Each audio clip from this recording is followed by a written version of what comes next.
So what are boundaries? Well, boundaries are necessary because continuous data exists. What in the world do we mean by that? Okay, let's take a look at a boundary, the definition of what the book gives, and see if we can make sense of it. This highlighted sentence right here says the boundary of a number then is defined as a class in which a data value would be placed before the data value was rounded. What does that actually look like in practice? Okay, well, we've got this table right here, which gives a few examples of a recorded value and its boundary.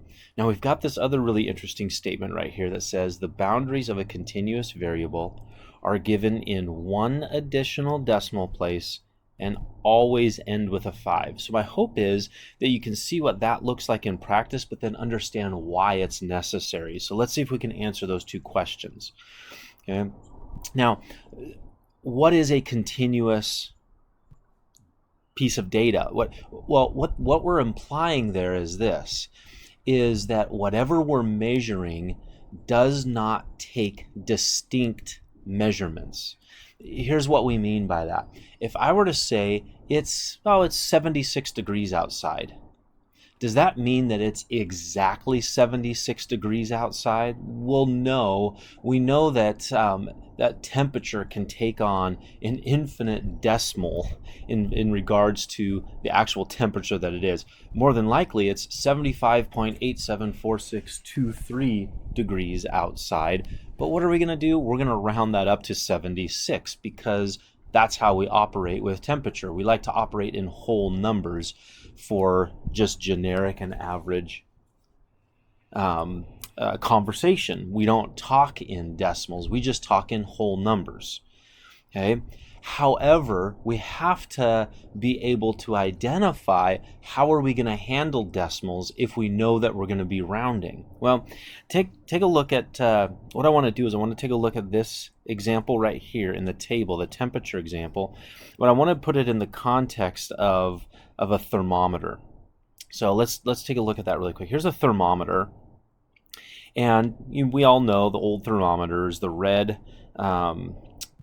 The level of the red fluid in the inside, typically mercury on some of those older ones, increases in level and decreases in level based on the actual temperature outside. So right here what I have is I have the level here somewhere between 64 degrees and 65 degrees. Now what do we do? Right, this measurement we know is not exactly a whole number. Right? We know it's somewhere in between 64 and 65, but isn't that level a little bit closer to 65 than it is to 64? So what are we going to say? Well, we're going to say it's 65 degrees outside. But in my mind, what boundaries did I give myself in order to say that I'm going to use 65 degrees? Well, in my mind, the boundary I gave myself was anything that's halfway between 64 and 65 and halfway between 65 and 66, I'm going to call that 65 degrees. Because anywhere above that or below that, I would either call that a 66 degree or a 64 degree. So in my mind, I actually set up boundaries for myself. And what did I do? I set up those boundaries halfway in between each of the next measurements. Well, take a look at what they did right here for this example in the table. Temperature, 86 degrees Fahrenheit. Well, what is the next measurement up? It's an 87. What's the next measurement down? An 85. So look at what they did. That lower boundary is halfway between the 85 and 86. They did an 85.5. And then it's halfway between 86 and 87. They did 86.5. That's where they're getting this statement right here. The boundaries of a continuous variable are given in one additional place. Look what we did. We had down to the ones place, we included an extra decimal to the tenths place. So it includes one additional decimal place, and it always ends with a 5. Why? Because it's halfway between the next measurement. Look at these other examples at length. They did the same thing. 15 centimeters. If that's all my measuring stick gives is centimeters, well, I know that anywhere from 14.5 up to 15.5, right, that's halfway between the next measurement up and next measurement down. I'm going to call anything in that range 15 centimeters. Well, what about when there's already decimal places? Look at this one, time. A lot of stopwatches give us time in seconds to 2 decimal places, right? So what if your stopwatch gives you 0.43 seconds? Well, what is the next measurement down and the next measurement up? The next measurement down is 0.42. The next measurement up is 0.44. Take a look what they did for their boundaries right here. They went 0.425 up to 0.435, right? Halfway between the next measurement up and the next measurement down, giving us those boundaries. So let's take a look at some examples here that don't have the solutions listed and see if we can figure this out. So apparently we're using a measuring stick that is able to measure to the tenths place. Okay, so they got a measured a 32.4. Well, in reality, that measurement was somewhere between 2 different values. Well, what 2 different values?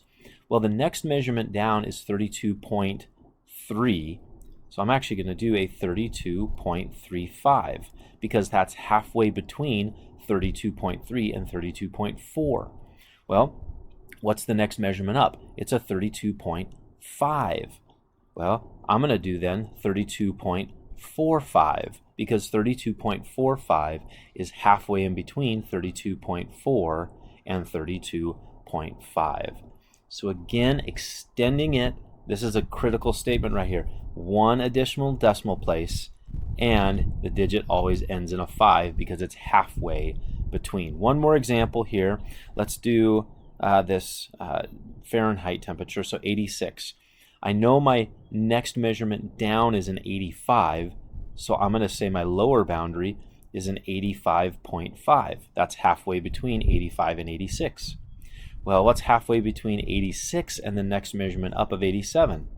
That's an 86.5 degrees. So here are my lower and upper boundaries.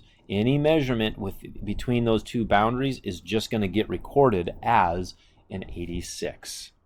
So continuous variables that can take on an infinite number of decimal places, we don't have measurement systems that can be that accurate, and so we know that boundaries have to exist at a certain level in order to quantify where a certain measurement actually resides.